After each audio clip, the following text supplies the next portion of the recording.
G'day everyone, Leigh Martinuzzi here with another weekly real estate market update. Hope you're having a fantastic day. Look, the budget has been released, and I guess the big question on everyone's mind is how will the budget affect property sales going forward? Look, typically the budget this time of the year, we do see sales drop, particularly when we come into the winter months. Reports from realestate.com indicate that the winter selling season nationally is a lot slower than the favorable months of spring and autumn. But the Sunshine Coast is a little bit different. We actually experience pretty consistent sales across the year. And over winter, you actually have a lot of interstate people coming up here for the temperate weather that we experience and actually buying properties. So it's not as bad on the Sunshine Coast.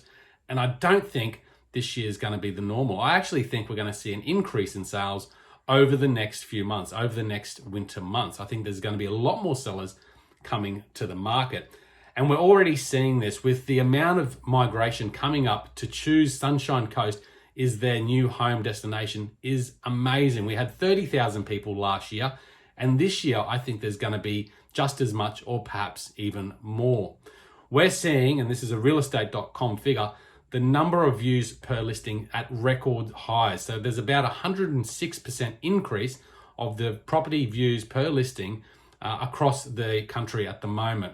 And Queensland has seen the biggest spike with 127% increase in the amount of views per property. That's huge. So we've still got massive buyer demand, and the prices, guys, are still seeming to climb.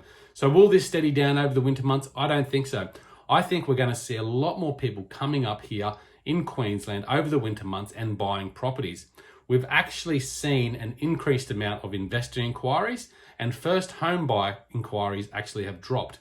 So what we're seeing now is about a 16% increase of inquiries, and this again is a realestate.com figure, a 16.9% increase in the amount of inquiries that are coming from investors.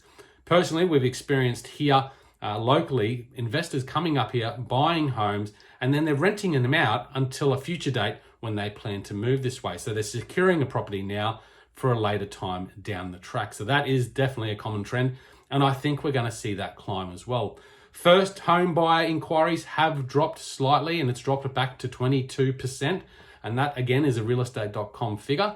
So they have dropped back, but according to Michael Yardney, they're still up 65% on this time last year. So there's still plenty of first home buyers out there, but that may change if the prices continue to go up. Average time on the market. Well, this is an amazing difference right now that you experience in such a hot market. Nationally, it's dropped from 71 days to 48 days. Locally here in Palmwoods, for example, it's about 33 days. And I actually see a lot more really good offers come in that first week or 2 weeks. I think if you put a property on the market now, you should see some of your best offers coming in within that first 2 weeks. Guys, lots happening here. If there is anything that we can help you with property-wise, whether that's renting, selling, buying, feel free to get in touch. We'd love to have a conversation and see how we can help you. Talk soon.